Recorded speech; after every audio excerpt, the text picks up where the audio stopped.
I've been stabbed, I've been burned, I've been chili bombed, I've been humiliated. We're modern day pirates, you know, like we travel from kitchen to kitchen to learn the best. The mental health is important, everybody. You are not weak for going to see a therapist. Yeah. I think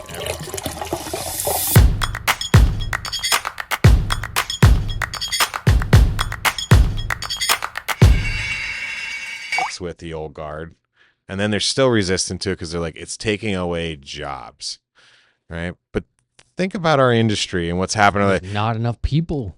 Since 2016, I can remember, was when I first started getting the flood of calls from people of, do you know anybody that's looking for a job? Before that, chefing was fun. It was a career that people were going into. Food network movement. The food network movement. People my age were going into it in droves. There was lines of applicants at your restaurant. You could always go into a drawer and pull out a resume and call somebody to come and do a stage, right?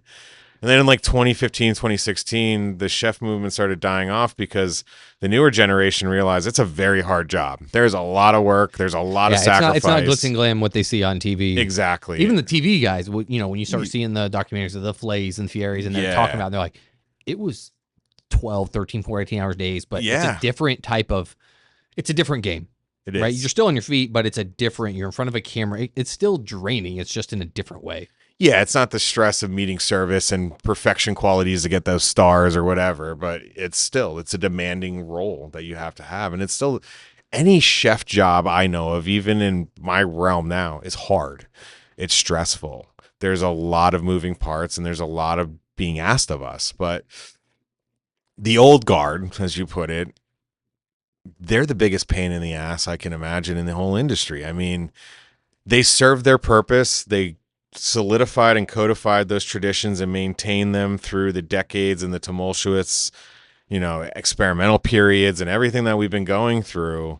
But it's time they just fucking got out of the kitchen, to be honest with you, Jeff. Like, being resistant to something that can help with all the things you complain about is ignorance to me. Like, there's no place for it, right? The guys that immediately shut down adding Ultratex to a sauce because they just don't understand what Ultratex is. It's like, well, you use cornstarch, you use tapioca starch. They guess what Ultratex? It's tapioca starch. It's just modified, right? They took out the bad qualities, and now you have something that you can just add, and it thickens perfectly. Why wouldn't you do that, right? Why wouldn't you buy a sous vide system to make every single piece of meat you ever serve perfectly cooked?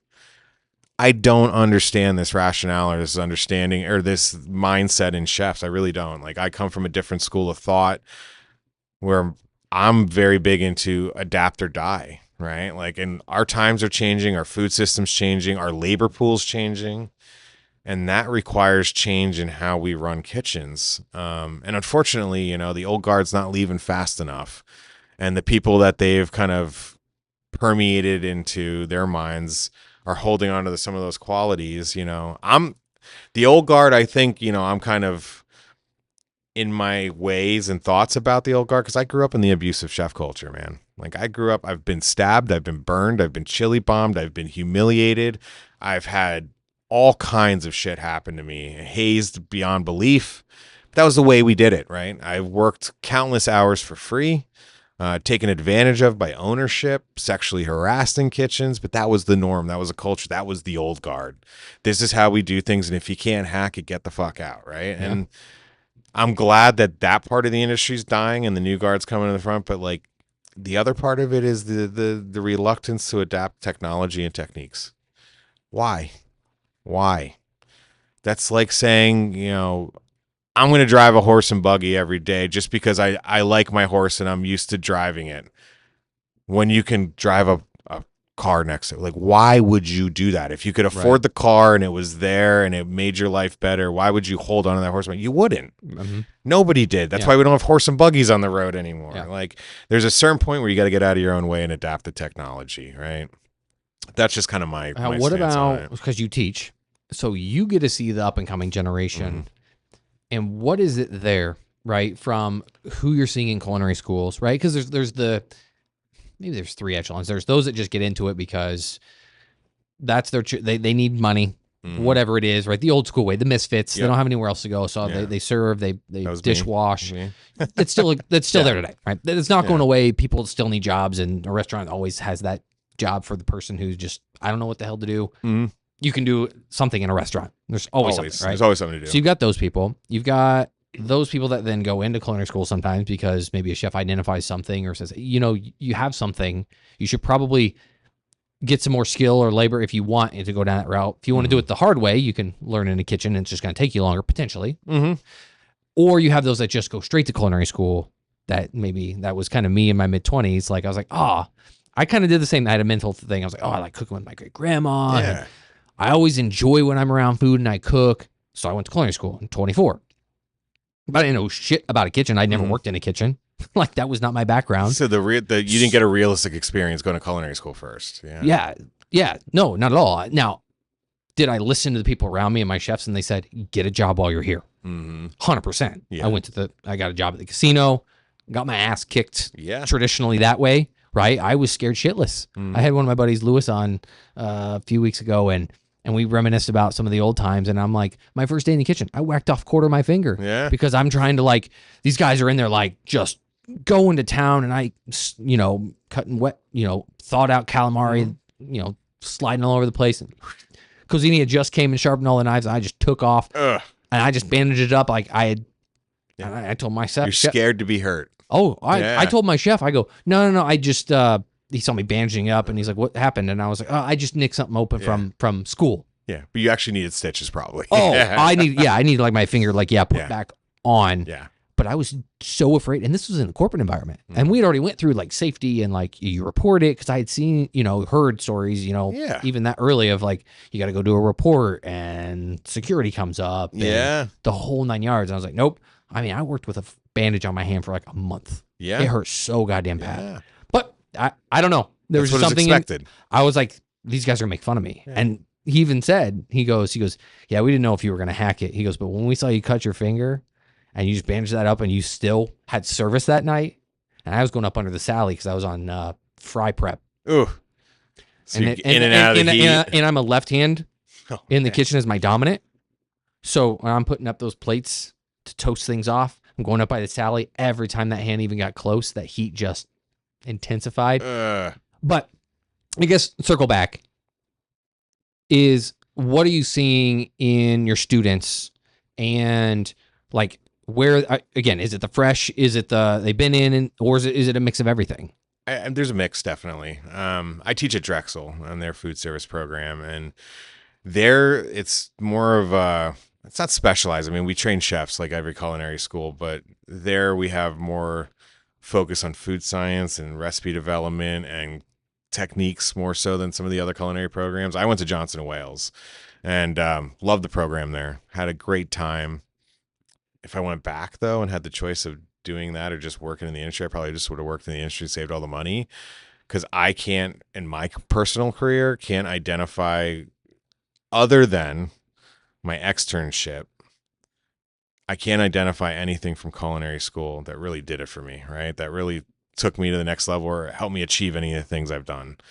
The one thing I would say, though, is I did my externship at Disney World at Victoria and Albert's, and that opened up a lot of connections and ideas about food that I never would have even considered had I not gone that route. And plus, working for Disney is a pretty incredible experience. Learning that business and the management training we went through and hospitality training was world-class, some of the best in the world. And I still carry those principles and fundamentals with me to this day. So I guess, school led me to that. But to answer your question, the students that are coming in to Drexel, they're more focused than normal culinary students from what I've seen, because I still work with a good friend of mine, JJ Liu, up at Culinary Institute of America, and I still have contacts like TJ Deladonna at Johnson & Wales and stuff that I stay in touch with. So I'm exposed to those student bodies, and they're dedicated. The new, younger group of chefs that are coming in they're not as haphazard as we were going in. That's at least my feeling looking at them. Drexel more so. These kids come in laser focused. They're there to learn, and they're there to learn to go far fast in the industry. And a lot of them are there to study so they can go into food development roles with big corporations and stuff, which is a completely different animal than working a line, you know? So to answer your question, to my slice of the school world that I'm exposed to, the students are more dedicated now, but they're not accepting of bullshit, right? You have to explain everything. You can't just say it happens, because they'll fact check you in a second on their phone right in front of you, right? So the information that's available to these kids and how they've been raised with the information and technology, the old guard's dead. Right. I give it 5 years before the old guard is literally pushed out of the industry by the newer generation, because the newer generation wants technology. Yeah. They want things to make their job consistent. They want screen access. They want apps. They want to know the nitty gritty of why a roast chicken turns out perfect in this oven versus this oven. Like, they're inquisitive and they find the answers. And I think that's going to do a lot of great and amazing things for our industry. There's no more ignorance. The ignorance is being kind of distilled out at this point. I think it's going to lead to efficiency.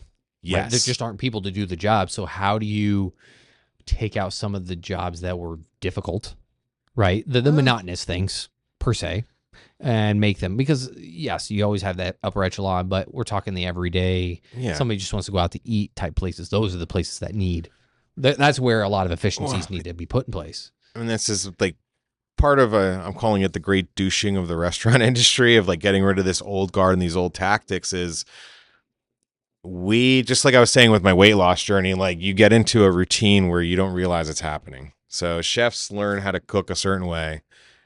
And for the longest time, it was, if I had a problem or I wasn't doing something right, hire more people, get some hands in.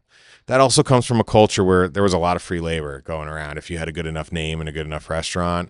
And we were paying people dirt, poverty wages, and that was expected. And even as a really accomplished line cook, you could make poverty wages. Didn't matter how good you were, unless you were like the management or the owner. Mm-hmm. Nobody made money in the industry. Nobody made money. So that's all changing now. COVID raised the pay rate. People are being compensated appropriately now, but we've also lost a lot of labor. So it's forcing this sort of relook at how we do things in the kitchen, and chefs are getting more efficient, and they're finding that natural balance. One of the things my company does is we do operational consulting for large food service operations. And I usually get called in when the costs are just through the roof and they don't know how to cut them anymore without cutting quality.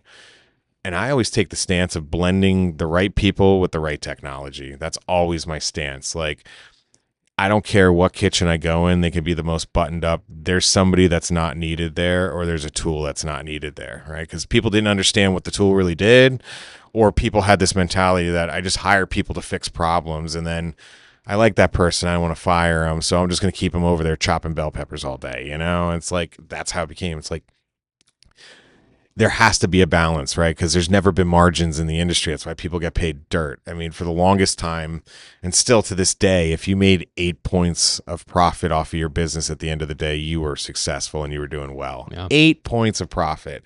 What other industry or business is considered sustainable on 8 points of profit? None. And this is why we see so many restaurants fail. This is why we see so many doors close. And a lot of it is just inefficiencies in the thought process behind cooking. For instance, food processors. There's not enough food processors being used in kitchens, or they're using them, but for very limited tasks. I don't know for the life of me why chefs rely so much on people holding a knife to cut things. Why? It makes no sense to me. Mm-hmm. There's nobody. I'm really good with a fucking knife, right? Like, I've been chopping parmentiers, large dice, brunoise, minces, whatever for years. I'm good with a knife. I can't cut as fast and as accurate as a food processor. So why are we not using them? Yep. Why are we not dicing all of our vegetables in a food processor? You know, and I struggle with, my career sometimes, because like part of what I do is I fire a lot of people. When I get hired as a consultant to come in, I'm usually firing at least a third of the staff by the end of the time I'm there. And to me, it's like this, I have to do it. That's my job. I love that I'm teaching business owners and chefs a new way at life, to where, like, the biggest thing for me is when a chef comes up is like, now with this new system in place, like, I get time with my family. I have 2 days off a week. I'm not working 7 days. Like, to me, that's like beaming light. But at the end of the day, like, I fired 4 of your prep cooks this week, like, And then I think of those people, they were just fodder that were caught up in the inefficient cycle. They had no control over it. They were doing what was available to them and making money. And like, that hurts me too. But there's that balance. It's always a balance of good technology and good people. And when you find the good people, whether they were put in the wrong position, you can kind of shuffle them around to find where their strengths are and get them that position. And that's what I always try to do, is like that balance. And that's coming forefront now. We have technologies that manage all of our paperwork now. We have AI to help us write menus and manage our waste. We have sustainability technology out there to make sure we're not wasting time or ingredients. We've got automated, cabinets that are doing very complex processes safely. Like, there's no need to be ignorant anymore. If you want to make money in this business and you want to make exceptional product, you need technology. Yeah. Period. Well, yeah. And even at large scale, right? I was in institutions feeding thousands of people a day. It wasn't necessarily, and it was funny, every place I went to, the staff was always reduced, to your point, by a third usually. And I think, like you said, people get caught up in that. And I always had to tell myself, like, yes, I just had to let go. Think of university. I mean, one of them, we had 170 on staff. I did all my equations, FTE equivalencies, even with part-times. I only needed 130. I had to, and I think it whittled down to 115 once we got like super efficient and got in new equipment. But I had to just think, it was supposed to be that way from the beginning. It just ran away. And to your point, was people were like, well, let's just hire more people to fix the problem of we can't get enough food out. So let's just keep hiring people. And there was a lot of dead weight. There's always going to be some dead weight. I'm like, you don't do anything. You literally are just collecting a paycheck and watching these people work. Yeah. And you're contributing zero to the operation. Yep. So you've got to go in the story. There's those. And then again, there's those that just don't have the skill set to move up. To move up and to be competent enough, or they don't want to change, whatever. They go. But we always do just the same thing. We would introduce small pieces of equipment. It didn't take a lot. No, it doesn't. We would introduce RoboCous and Edlin slicers, dicers, and wedgers, like little vacuum machines, things. Yeah. That would change things. And people are like, wait, what do you mean I can do all this at one time? I'm like, yeah, that's the whole point. I don't need somebody with a knife in their hand. And people would argue and fight. And that was all that. I love that challenge in the kitchen, especially at that level, because those people aren't, they're not skilled with a knife, like truly skilled. I can cut that faster than that machine can. Yeah. Okay. Here, let's see it. Here's whatever, a box. I'll give you 5 tomatoes and you dice those, and I'm going to use this piece of equipment. And I've gotten through a whole case and you haven't even got through 5. Yep. And then they look at you and this is why we're going to use this piece of equipment. Yep. And if you don't want to adapt to that, then we don't have a spot for you here any longer. Yeah. Exactly. Some adapted, some were like, this is phenomenal, right? They just needed to see the mind change. And then the others that are just like, I don't care, I'm still doing it. Nope. Then you don't belong in the kitchen anymore. Every culinarian I've ever met wants an easier job. Not like a different job, but they want their jobs to be easier. Every single one. There's not one that I know, even in the most technologically advanced, because our jobs are stressful. We're under constant scrutiny, constant pressure. We're against the clock constantly. The delivery drivers don't show up. The sous chef shows up drunk from the night before, right? Like there's all these variables that naturally go wrong. So why wouldn't you want to purchase something that usually ends up being a lot cheaper than the person you hired over the length of its life? Yep. Why wouldn't you want to hire something that doesn't call off, doesn't usually break on you if you treat it right, and does things faster and more consistent than any human you can hire? My experience in managing is the hardest part about being a manager is fucking people. Everybody has their own personality. Everybody has their own thought of doing things. Free will is a beautiful thing. It makes humans these amazing creatures, but it also makes it very hard to get a group of them to do anything right? And that's the chef's dilemma. So I always go in and I try to say, like, okay, who are our shining stars? The people that really want to be here and are doing it because they're passionate about it. They care about the guests. They care about the food product. I latch onto those people. I find out what they need. Mm-hmm. And then after I know what they need, then we start putting in the pieces, the technology. Yep. And usually when I do that system, you find this balance at the end where now chefs are being paid 20 to 30% more in some instances than they were before because so much money is being saved on labor and waste. You got chefs who are able to take time off and vacations with their family, paid vacations with their family. I have one operation that I went in and cleaned shop, did this. It was a slugfest. One of the hardest things I've ever done. But now, 5 years later, talking to the people there, they have a better quality of life because of the systems we set up. They're getting paid more. Their jobs are easier. They have normal schedules, and their production is not reactive. It's proactive. And that's the key that most people don't understand. This technology affords you the chance to finally have full control over your prep and your food quality. Mm-hmm. You know, like meat cooking. When I was growing up, it was the meat came in a cryovac thing. The sous chef or butcher opened that cryovac thing, butchered it with a ton of waste that just went in the trash can usually, right? So there's money down the drain. And then you had to have a guy that knew how to cook those steaks right every time. I was that guy usually. I was a grill guy growing up as a line cook. And I used to bully my chefs all the time. Like, I'm not coming in Saturday. You know, I need a raise. And the chef would be like, okay, give this guy a raise, fire him, or send back half of my steaks and lose shit tons of money that night, right? Fast forward to when I had my restaurant, me and my sous chef were the only two people who had ever cooked professionally in a kitchen before. I used technology to balance all of the low-level line cooks and literally kids. I hired kids that were playing hacky sack in our parking lot when we were renovating. There were 3 of my line cooks were kids that were playing hacky sack. Nice. 16, 19, and 20 years old.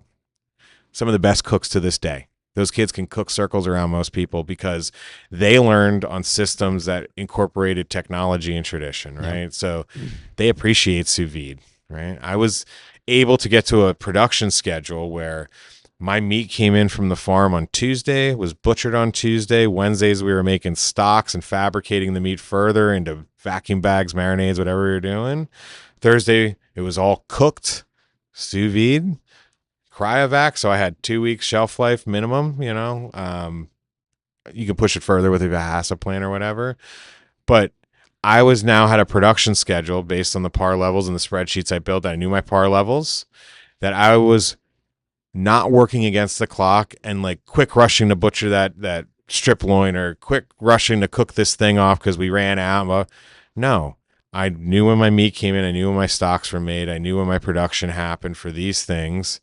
And if I ran out, cool. That's a good image to run out of some food on your menu. People don't understand that. That means it's fresh. Yeah. That means you're making stuff from scratch. Obviously, you don't want to 86 your whole menu. That's a bad look. But like 2 dishes, 3 dishes, whatever. Eventually, you get to a point where you get your par levels and you build a system that works to that. So you know what that did for us is that opened up a full day of research and development for my team where we weren't pressured with prep. We had the time to work as a team to actually push our limits, you know, see what was possible, look into these techniques we saw online, you know, and they're having fun. And we were having fun. That's the fun part, right? Yes. Everyone wants to do the R&D yes. and the research and figuring out what works and put their touch into something and be like, I got this idea, but I don't have time to actually work on it because 100%. We're so busy doing the nuts and bolts every day. To have one day to do that, yeah, it's magical. It was night and day kitchen culture in that kitchen versus a lot of the other kitchens I worked with. And I attribute it to technology. And that, like you said, I was able to pay my cooks more. And we were able to look at the things that we never had time to ever do before. Yeah. Now we had time. Yep. So it just creates a better work environment, a much better sustainable system overall. Right? 100%. And again, it doesn't matter what part of the industry, if you're running a food operation and you do these things, small scale, medium scale, large scale, it works. I've had the same experience. When we let all those people go, we put the efficiencies in place. We started getting better equipment, more fun equipment. Yeah, of course. Right? That even in higher ed institute, people are like, wait, we got to use this? I'm like, yeah, isn't this fun? Yeah. We're adding pieces of equipment that we never had, doubling what we've got. Everyone's getting raises. We're doing Christmas parties and things that like, these are very family oriented people. And they're just like, oh my God, we couldn't believe like all the prizes and all the things that we did and all this food. And you're like, that's why we've been working so hard this past year to do all these things. In the moment, right? Fucking hated me. They're like, course, I hate you. People don't like change. But they love change, but they don't like change. And then when those that stuck with it, I'm like, I have three rules. I'm like, show up to work when you're supposed to be, do what you're told to do, and treat people with respect. Mm-hmm. Like, I'm like, you do those 3 things, you will never hear from me. Ever.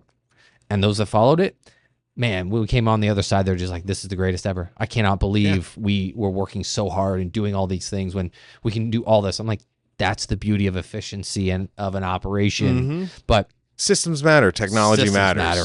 Totally. That I want to talk about, you're on a new adventure with your business. Yeah. Go through that, seeing your even your mental health from when, we first kind of met and chatted. God, it's been almost 2 years now. Yeah. It's like 1.5 years, 2 years, almost Time 2 years. flies, dude. And seeing you, I can recollect it of where you were at NRA, and I could just see how frustrated you were, like mentally. You could just read it on your face, and I was like, well, I'm not going to get it, because it was the first time I was going to get to meet you in person. Oh, yeah, that's right. Because we never met in person. We'd only that was chatted. an ugly year at NRA. But to where you are now, coming in vibrant, you can just feel the energy, the excitement. Maybe talk about what you're doing, where you're at now. Yeah. So, I owned restaurants like we had talked about.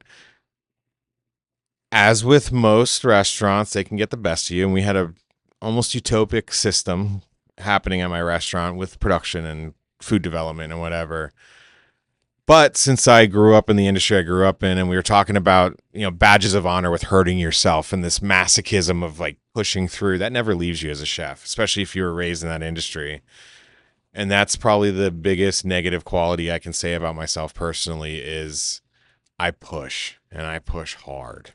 And I pushed really hard in my restaurant to the point where people very close to me didn't know me anymore, and I was almost a raging alcoholic. I mean, yeah, I was an alcoholic. Let's admit that. Like, I was drinking a giant bottle of bourbon, those Magnum-sized bottles, every other day. I was going through one. So, yeah, it was bad. So I did some evaluation, like most chefs should do, and most don't, because they don't think they can do anything else. And I told myself, well, I don't want to die on the hill here, and I got my closest people to me saying they don't even know me anymore. It's time, right? Yeah. And I was fortunate enough to have been working with a German technology company at the time who had been coming into my restaurant and having us train and whatnot. So I jumped over to this side of things, and I was helping build out their food service division, and I was learning the ins and outs of the sales network and the new technologies out there and blending it with what I knew about technologies. And that led me into the corporate world. And if anybody's worked in corporate America, it sucks. Hence, fast forward, I met you, right? Yeah. And that was at the end of my corporate stint where, like everything, there's good and bad to everything. And the corporate world was really good to me in a lot of ways. I got to see the world. I got to meet a lot of connections that I hold dear to this day. And I learned a lot of new things and new perspectives on things, but I also realized that chefs, we are powerful people in the business world. We are more qualified than 8 out of 10 of the office people that are out there, even without a high level of education. And that's kind of like the myth, right? They tell you if you don't have a master's in this and that, you won't hack it in the corporate world. These business people are cutthroat and blah, blah, blah. Nothing's more cutthroat than a kitchen. That is true. There's no career that I can think of off the top of my head that wears as many hats as a chef.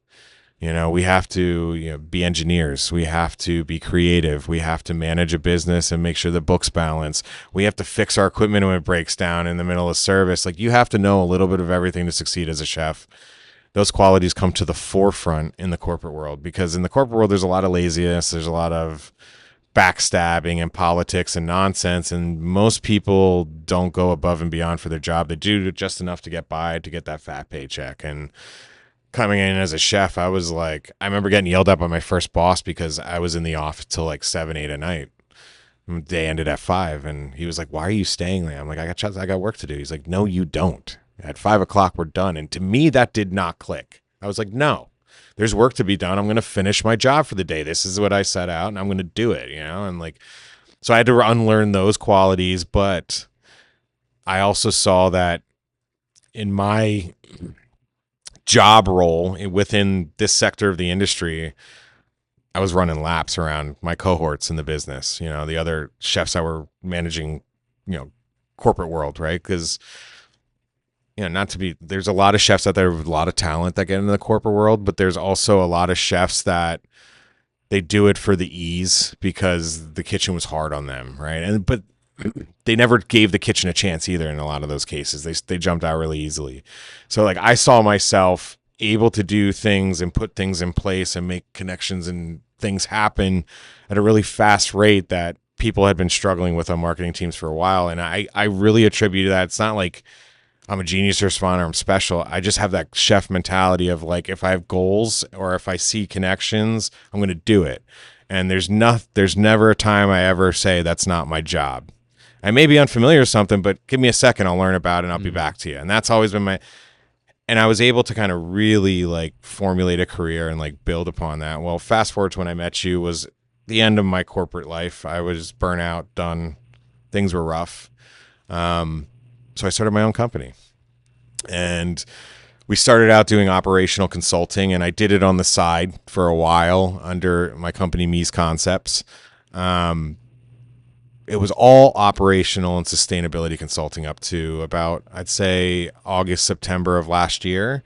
My clients started coming to me and saying, hey, like, you've been in videos and stuff. I saw you online. Can you do videos for us? And I was like, yeah, but I don't have a videographer and like this and that. And so, push that off. Well, now, since there's been a lot of traction, like we've brought on a videographer, we've brought on a social media management firm, and we've brought on a web development firm. So we've become sort of like a full, other than a PR consultant, which I'm looking into right now, we are a full-fledged marketing firm for the food service industry. And what we are doing now is we're helping build brands, right? Like for food service equipment providers or people who develop new techniques or new food products.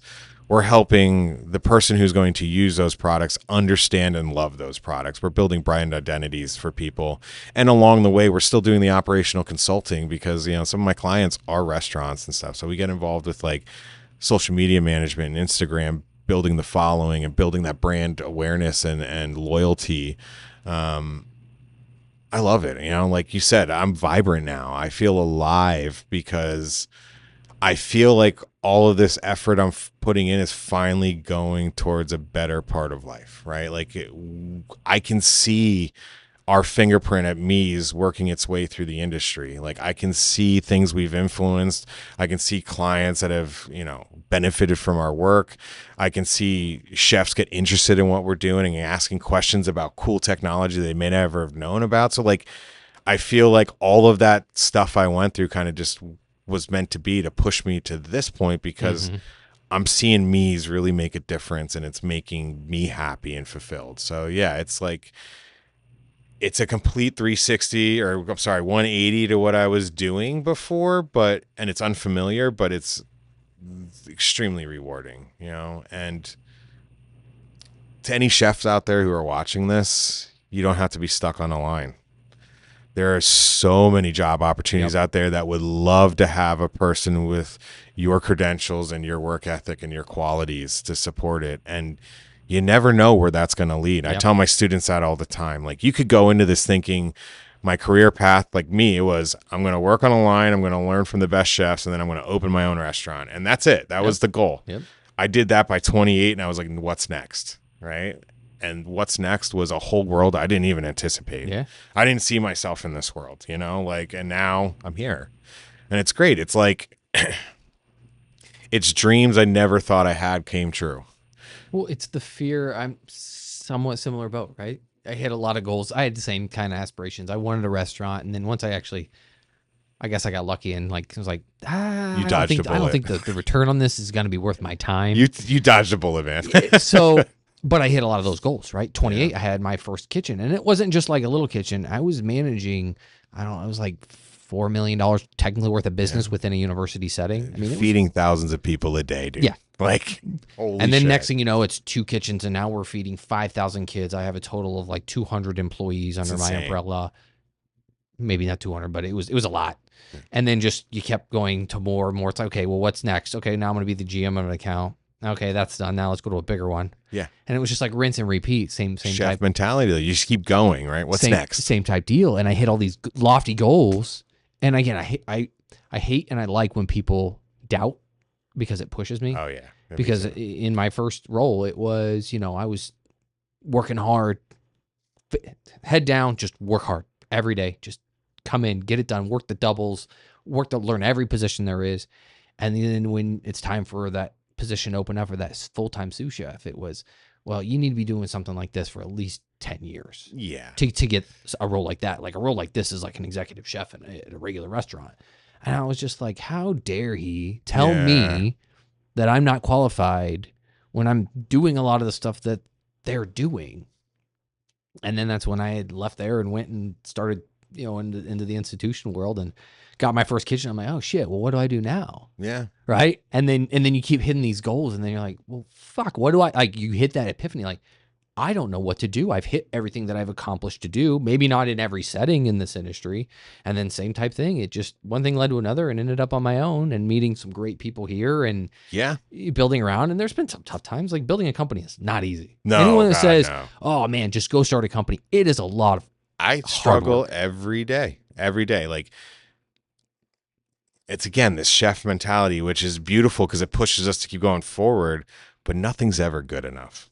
Nothing is ever good enough. Like, if I were able to take myself out of my experiences or whatever and just look at myself as a person and my business and everything's good, right? Like, things are good. Is it where I want it to be? It's never where I want it to be. So, but you're right. Anybody that says starting your own business is easy has never started their own business. It is harder than anything I've ever done.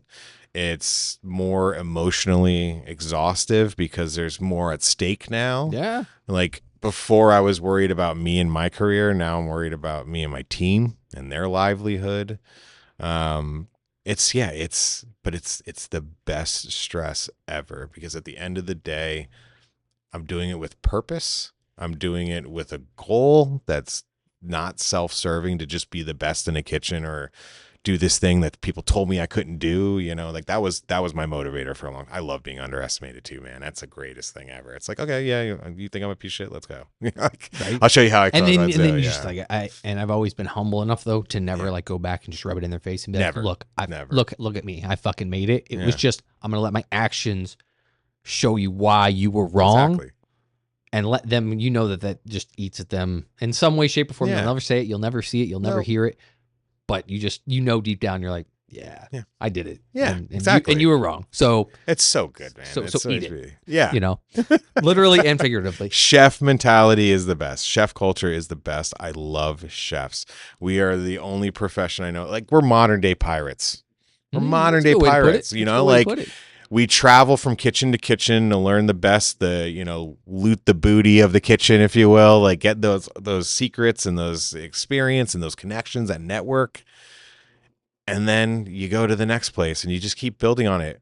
And the thing I really, really love about our culture is not just the work ethic and the brains that it forms in us as culinarians, but the culture itself.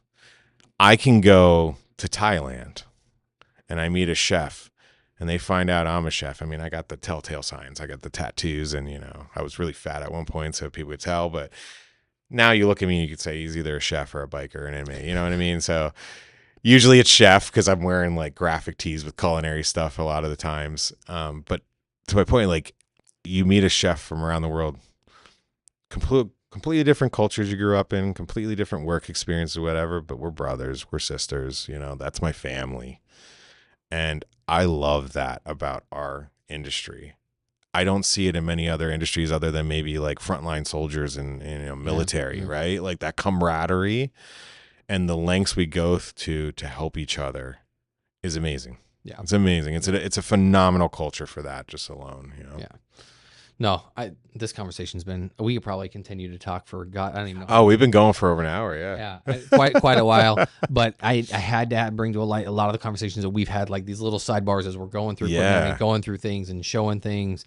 I mean, again, there's so many more rabbit holes, but we'll be seeing each other more. Oh yeah, we'll be doing a lot more. So I'm sure we can sit down and do some more chats. Yeah. And I got to come out to the East Coast and. See your operation, see what you've got going on. Yeah. I've seen some of the videos you showed today. Awesome work you're doing. Thanks. Already. Thanks. You can feel it. You can, like you said, the way that chefs do things, you can feel it in the work. Yes. You see it. You know that there's a level of complexity, and to your point, it's a blessing and a curse, that perfectionism that we have. Yeah. And it can eat at you, but at the same time it can drive you to do incredible things that other people would just be like, I'm good with that. My therapist loves it. She makes money off of it. So Yeah, if you don't have a therapist, everybody. you should probably have one of Mental those. health is important, everybody. You are not weak for going to see a therapist. I think everybody needs mental health, especially in our industry. Yeah. I think that's, just to close this out, like that's something that we haven't talked about for a long time, and it's starting to come to the forefront. There's a lot of problems that exist in our culture, and there's a lot of people dying from drugs and suicides in our industry that's not being talked about enough. And I think it's because we feel we can't go for help that makes us weak. Yeah. You are not weak for speaking about what goes on inside your head. We are complex creatures with very complex emotional, draws and thoughts. And it's important that you get that out with a professional before going to that bottle or that needle or that gun. Right. And I think that needs to be said. So not to make this like a ending that's weird, but like, I think chefs need to understand that. Yeah, and there's things out there. The Burnt Chef Project, yes, was a Burnt big Chef is one. great. They're phenomenal people. Yes. So you can always check them out to learn more about those things. Where does everyone go? They want to know about you, your awesome social media, because it's I literally one of my highlights of my day is going through what is in Dustin's stories. But your socials, your company, be prepared. Where do people go? Yeah, I mean, if you want to check us out, I really rely just on Instagram. So Meez Konceptz is our business account, and then Savage Lead Dusty is my personal account. Find us there. I don't believe in the whole website thing. I think those are dying for a company like ours. I think word of mouth is the king and social media is the king. So if you want to find out about us there, you can DM us. That's the fastest way to get a hold of me. Emails will probably sit there for a little bit because I got them stacked all the time. And I don't answer phone calls. Not unless I know who the number is. I always screen them. So yeah, reach out to me at DM. Be happy to have a conversation with you. Yeah, so we'll link those in the show notes so people can find you. And again, on his actual Instagram, if you're easily offended, don't follow him. I'm just saying, there can be things on there. Whether you agree or not, it's still funny as shit. It's very colorful. Yes. Oh, it's the best. I absolutely love it. So again, Dustin, thanks for coming out here, having this conversation. And again, I know there's a lot more to come. Yeah. And for those that are watching, go check out Dustin. Go check out everything that he's got going on. And until next time, we'll catch you on the sunny side.